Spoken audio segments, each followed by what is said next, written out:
For today's lesson, we're going to know more about the romantic artist Theodore Gericault.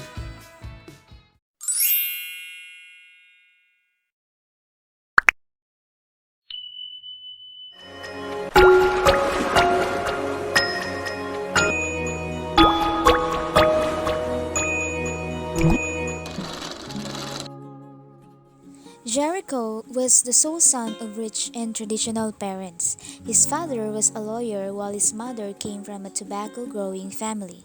Gericault's family relocated to Paris when he was 4 years old, allowing him to attend the most renowned schools.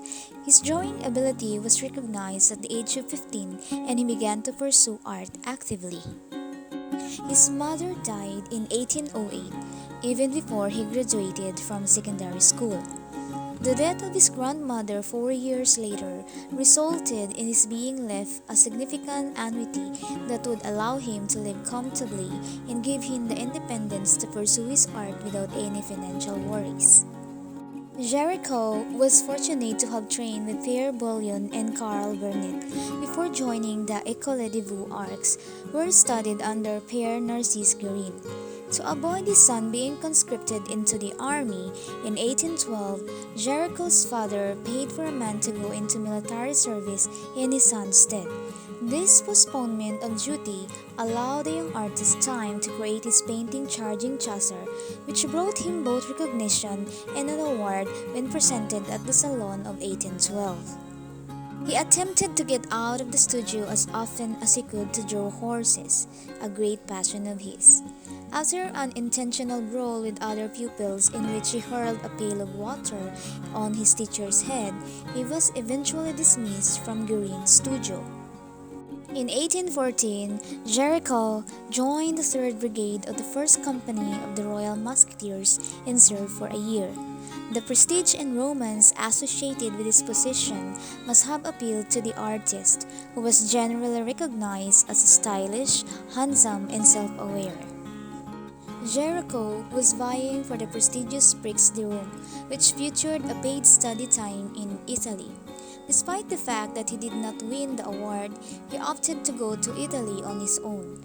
While there, he encountered Michelangelo's art and the Baroque period, both of which had a significant influence on his own work, particularly in terms of figural depiction and dramatic use of light and shadow.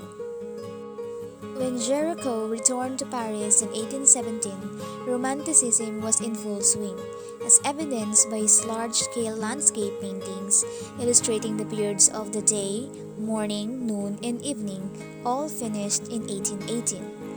These works were commissioned by his uncle, the same uncle whose wife Gericault was having an affair with.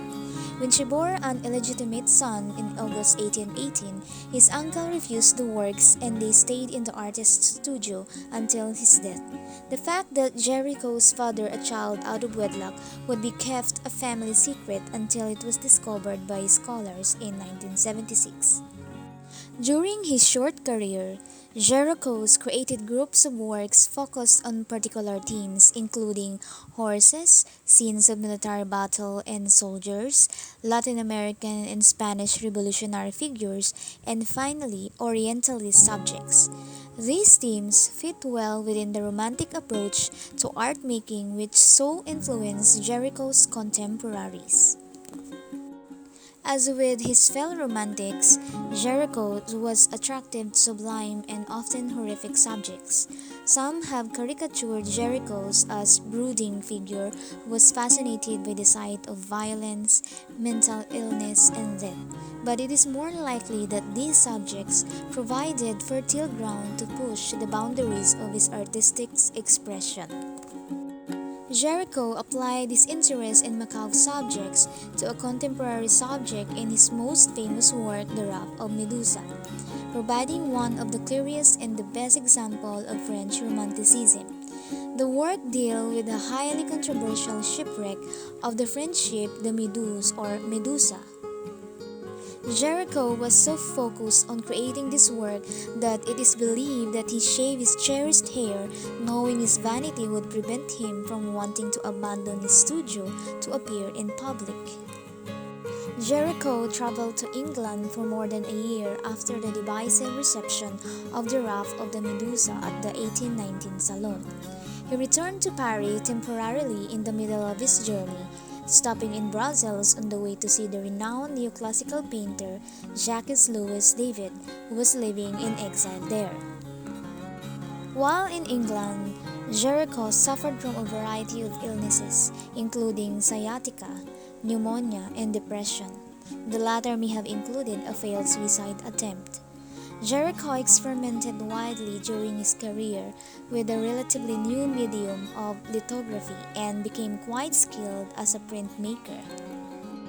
Despite his artistic achievement, Gericault's last years were filled with difficulties. He invested in an industrial proposal to build a facility that would generate artificially created stone after return from London. The strategy failed, causing financial suffering as well as the loss of the economic stability he had previously relied on. In addition, his health deteriorated, he became depressed, and he began to engage in a self-destructive conduct. Perhaps it was because of this darkening of his mood that he created the Monomaniacs, a series of melancholy portrait paintings of the mentally ill. 5 of the 10 original paintings are still visible today. They were discovered in the attic of a house in Germany by art critic Louis Verdot, years after the artist's death in 1863. Gericault had to have a tumor removed from his lower spine in the final days of his life, which was the result of 3 horseback riding incidents in the spring of 1822. He avoided anesthesia so that he could observe the elements of his body while surgeon did the procedure using a mirror, since he was always interested in the body as a source of artistic inspiration. Gericault succumbed to his multiple diseases soon after. Ari Scheffer, a friend and admirer of Gericault, captured the situation in his painting The Death of Gericault, 1824. Gericault's impressive approach to art making helped to shape the Romantic art movement. His choice of modern subject matter, coupled with the use of complex poses and dramatic light effects, inspired the work of future Romantic painters such as Eugene Delacroix and Ari Scheffer. And that's it for our romantic artist, Jean-Louis André Theodore Gericault. I hope you learned something new today. Until then, I see you in my next video. Goodbye and God bless.